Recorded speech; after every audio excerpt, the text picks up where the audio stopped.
Diplomats are scrambling to find a peaceful solution as concerns grow that Ethiopia will fall into an all-out civil war. The conflict between Ethiopia's federal government and Tigrayan rebels started more than a year ago and continues to escalate. Now, a coalition of opposition groups are reportedly advancing on Ethiopia's capital. Meanwhile, a U.S. special envoy returned to Ethiopia for a second time since last week to work with the African Union on a ceasefire agreement. For more on this, I'd like to bring in Cameron Hudson. He's a senior fellow at the Atlantic Council Africa Center and the former director for African Affairs at the National Security Council. Cameron, welcome. Thank you for joining us. So one of the biggest concerns growing out of this conflict is the humanitarian crisis. Remind us how things got to this point and what's being done to help the people of Ethiopia. Well, a few months ago, when the Ethiopian government started to lose their footing on the battlefield, one area of leverage that they continued to have over the Tigrayan region was humanitarian access. And so we've seen for the better part of the last 4 or 5 months, a total humanitarian blockade of the region. You've seen skyrocketing cases of famine where nearly 500,000 people now are at risk of fatality due to famine. And in the last month, there have been absolutely no shipments of any humanitarian aid whatsoever, food, medicine, anything. So this is really, I think, the last piece of leverage that the government of Ethiopia has over the rebels, trying to put pressure on them, which they're not able to do on the battlefield really anymore. And so give us a little bit of the big picture here. What would it mean for the Horn of Africa and stability in the entire region if Ethiopia were to enter a full-blown civil war? Well, let's remember, this is not a stable region. It has a history of coups and famines. So these are obviously not the first time we've seen these occurrences.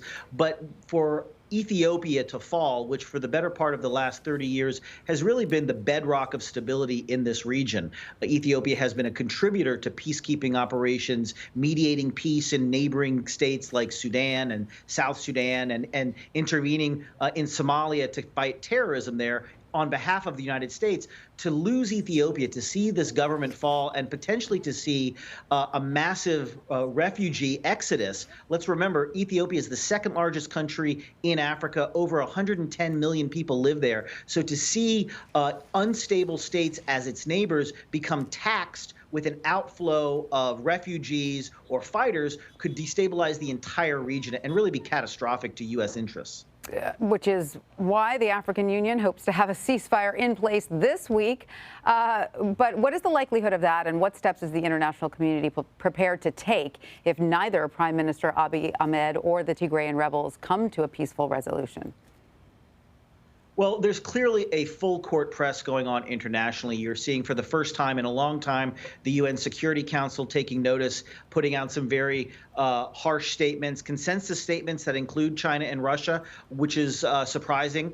And also seeing the African Union finally, I think, take a lead role in trying to bring this to some kind of ceasefire resolution. I think it's hard to say right now. Obviously, the Tigrayans are on their front feet. They are marching towards the capital. They are in the driver's seat of this conflict. The prime minister and his government, I think, are reeling right now. We're seeing them lash out at the UN, lash out at international mediators who are trying to come in and force a kind of a political dialogue. So I really think this is very personality driven right now. And it's a big question whether or not the prime minister will see the writing on the wall and walk back from the edge.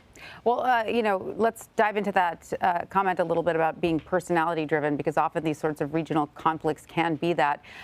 What do you think that each side would be willing to settle for here? Because, like you said, if it's personality driven, there's sort of pride and the rest of it all at stake here. So what do you think would be, in your professional opinion, sufficient for both sides to accept, to back down?